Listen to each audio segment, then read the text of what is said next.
It's supposed to rain today, so take the dog out for a walk, and thought I'd take this Kailash blade with me this time. Just do a second slash on the stuff I did before, just do a bit of a comparative analysis to see how this one works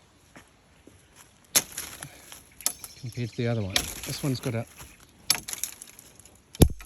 lot thinner blade, it's a little bit shorter,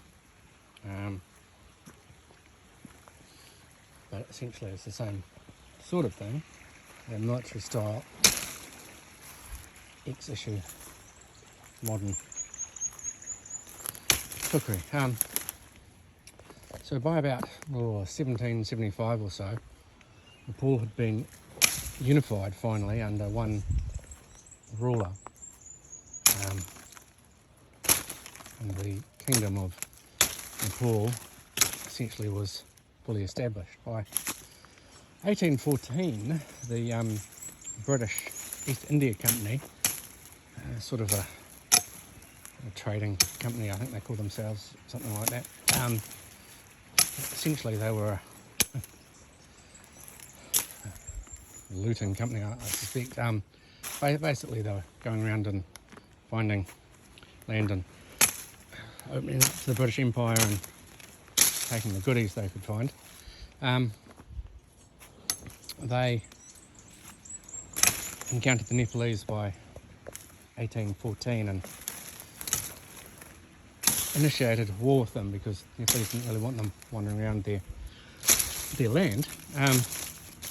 The East India Company had guns and the Nepalese had swords, spears and bows and arrows, and the kukri, which was basically a machete to them at that point. So the first few skirmishes didn't go down particularly well, because when you charge people who have guns, you get blown to bits. So the Nepalese changed their tactics, and they opted instead for a guerrilla style war. They dumped their swords, they dumped their spears, and they probably dumped their bows to a certain extent too, and they went raiding. Essentially they would go into the bush, would whip out, do a lightning fast attack with their kukris onto the British, and then disappear before the guns could be brought to bear on them. They raided their supply wagons and devastated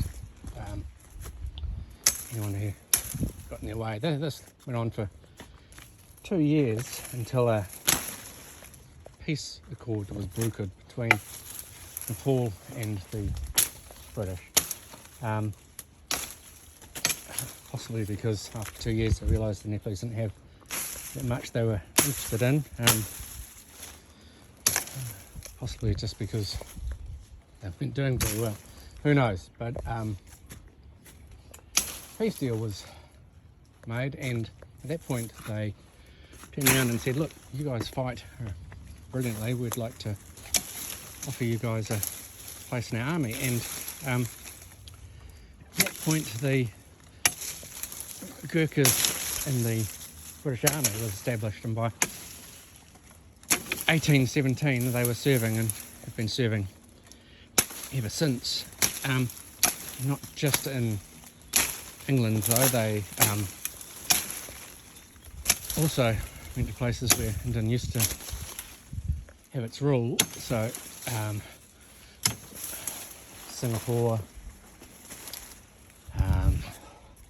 police use the Nepalese, the India Army still use the Nepalese, and the Sultan of Brunei use them. Obviously the Nepalese Army are made up of Gurkhas as well, and the British Regiment.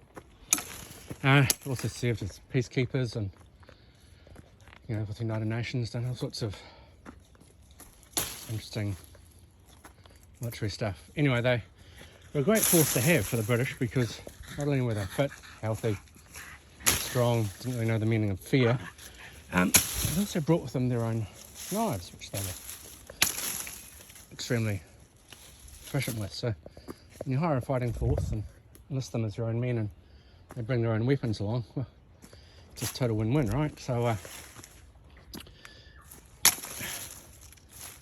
the Nepalese would turn up with their kukris, and because the Gurkha regiment was selected from all over Nepal, and every kind of little village and region that produces knives does so slightly differently, you get different sorts of knives. Some of them were classified as sirapatis, which basically a very long, thin blade with a slight curve in them, and some of them were classified more as budhume. Pronunciation is atrocious, but basically something more like that, a much more sharply curved, although none of them would have been full tang back then, I suspect. They see each region kind of has its own kukri, and they vary from region to region, but they're all essentially the same shape, a curved blade, roughly 12 inches longer. Some of them a lot longer, and they usually have a stick tang, wooden handle. And they this was fine until about 1902, when a British official somewhere along the lines decided that he didn't like the fact that on the parade ground all these men were having different knives that looked shoddy, so he decided to initiate standard, and had a knife created, and that was the one I used the other day, the Mark 1, and issued that, and then that was issued from around 1902 to about 1915, and they switched to the Mark 2, and this is a variation of the Mark 2. This one's slightly different again, but the Mark 2 essentially was slightly longer, maybe a quarter of an inch longer, had a sharper bend to it. The Mark 1 doesn't have huge bend, and the main real difference, I guess, is that it was a full tang as opposed to a stick tang, and this in Western mines makes it stronger, but it also means that it has less shock absorption. When you strike something, the shock travels all the way through the handle all the way through the blade into the handle, and you feel it more. It also changes the balance. So normally you've got all your weight forward, and with a full tang like this one, you've got your weight centered back more, so it doesn't chop forward as much. Just the balance is different. This one is what's known as a m43, and this was probably issued around 1943, and I think it's just a particular style of Mark II that was issued. It had a slightly different than the others in that it had a bit more of a curve, less of a sharp angle on the back, and the rivets were sunken into the handle as opposed to being slightly proud, and the handle was often sort of bone, slightly different shape. It was, it's like very, I think it's still just a Mark II though. And then 1944 there was the Mark III, which was a slightly shorter, still full tang model. The handle became even less designed, for instance. It was just basically an hourglass shape with a nod, sort of a ridge in the middle to stop your hand slipping a little bit. Honestly, I don't think it's a very attractive knife, but it's still made by some of the original makers. Windlass Company, for instance, started making them back then and still makes them today in the same way. And I think maybe the Indian Army issued them. I'm not sure. And then around 1948, 49, the British decided that they would actually start making them. And they had Wilkinson sword maker bunch. They produced 1,402. Differed slightly from their plans in that they were supposed to taper the tang. So this one's got a tapered tang. It starts thicker there and it gets thinner down the bottom, reducing the weight. And the one they designed, which is almost identical to the Mark III, and probably based on that, doesn't have that tapered tang that was supposed to in the paper. Anyway, in the blueprints, the knife didn't see a great deal of favour with the Nepalese. I just don't think they trusted something that wasn't made in Nepal. And if you swap to get through that one. And it was used sort of Borneo, Malaya, and it had European wooden handles which didn't do well in the jungle, and not many of them survived. 1950, manufacturer swapped again, and this time it was made in Nepal by Nepalese, and has been made in there as the Mark V ever since, 2 major variations. And it's a small knife. Started off maybe 11 inches, and I think now it's just 10-inch blades, stick tang. It's gone to the cheapest manufacturer. You put in a bid, and he says we want to buy 5,000 of these over the next couple of years. Who can do the best price? And best price you tend to get bad quality. So what they issued with now is 2. One is a parade one with a plastic sheath, which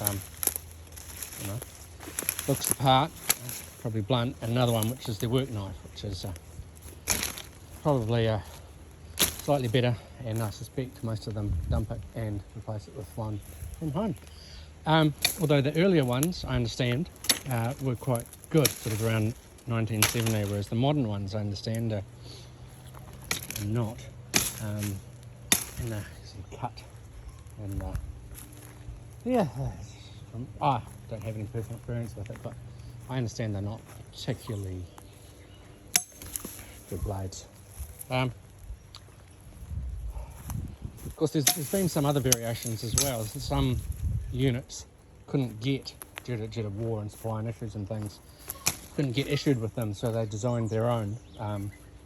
Possibly they had a local kami, or one of their members might have had some blacksmithing experience, and there's been various blades which are designed, and that design has historically been issued again and again to that regiment, that group of people that work the rifles. So I don't know how that works with the parades and stuff, but yeah. So that's a brief history of the military. Oh, and of course the Nepalese army issue them differently from the British Army and the Indian Army. Kind of use, like I said, the Mark III, and then I don't know about the Singaporean. They're usually Gurkhas go over to serve for a few years and not supposed to stay there.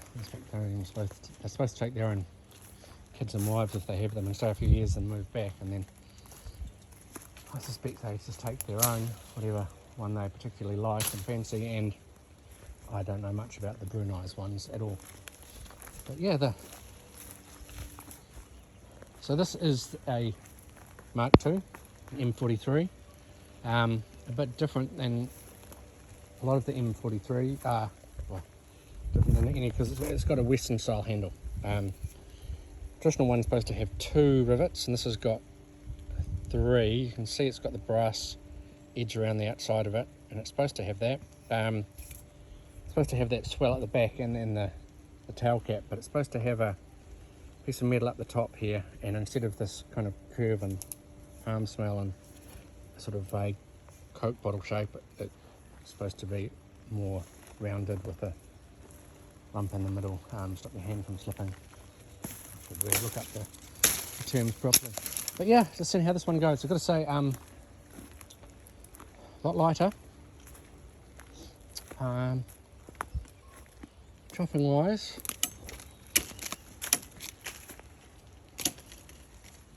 there we go.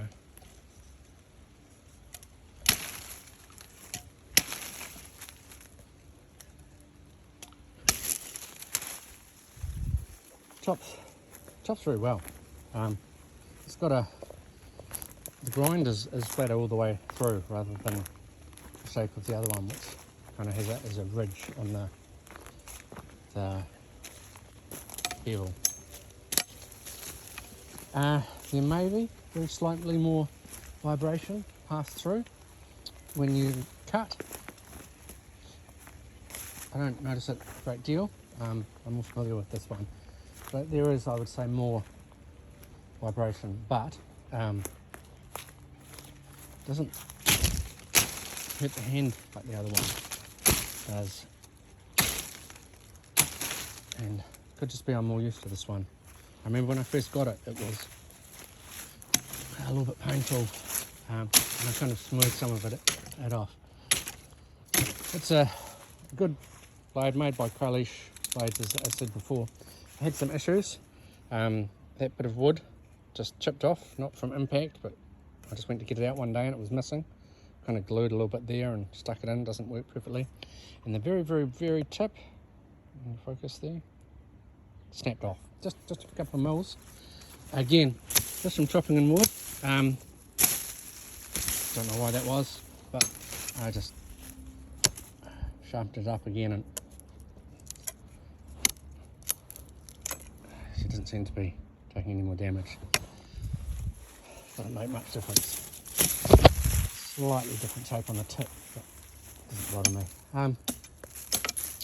Yeah, good blades. Both working well, both a bit different. This one a lot lighter, faster. It does still slightly rub just slightly on the end, but just there if you hold it at the back, I suppose, at the top. But yeah, good blade. Do I have a favourite? Not yet. Cheers guys, have a good day.